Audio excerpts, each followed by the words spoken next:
All right, got a couple questions on how I'm gonna do doors.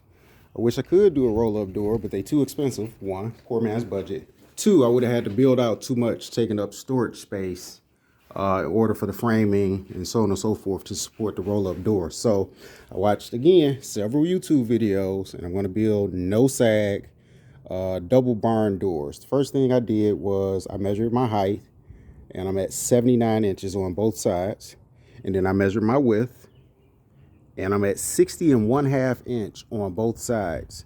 Now comes the tricky part. In the first component, the height is relatively simple.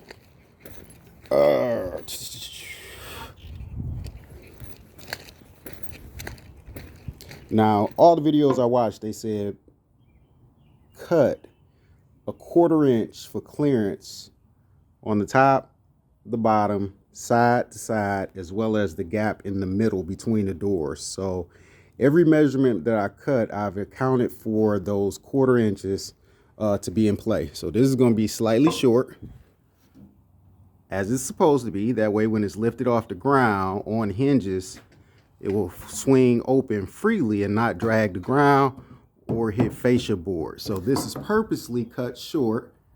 What did I say? I was 79 inches, so I think I did it 78 and a half. 78 and a half. And even here in the middle again, I don't have a level on my hand, but you guys trust me. It's purposely cut short. These are going to be the sides of the door.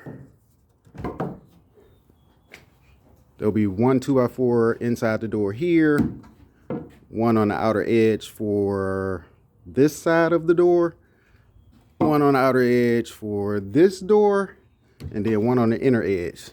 And again, now I'm trying to cut the pieces that go in the middle.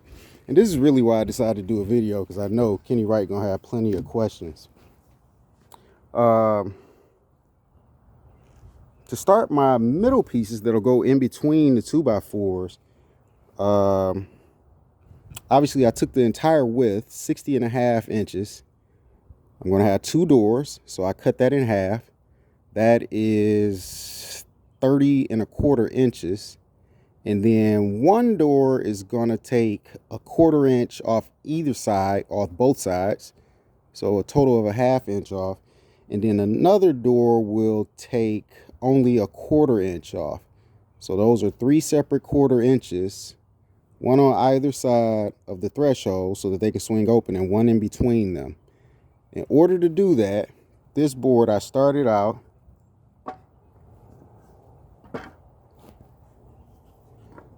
and I measured. This first line is 30 and a 1/4 inches. 30 and a 1/4 is half of my 60 and 1/2. And then I wanted to take out a 1/4 inch for either side.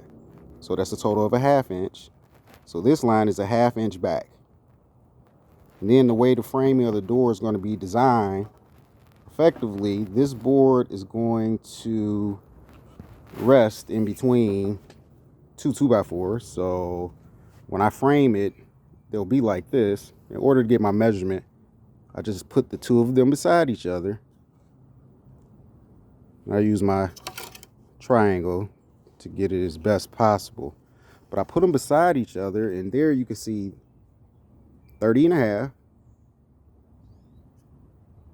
or 30 and a 1/4, 29 and 3/4, minus 2 2x4s gives me my line here. So I'll make 3 of these, and then I'll make 3 where my second line is only a 1/4 of an inch difference. That way one door will have a total of a 1/4 on one side, a 1/4 on the other side, and be able to accommodate these 2. And one door will only have a 1/4 on one side. That way the 3 separate quarters are in place. So let me get back to it.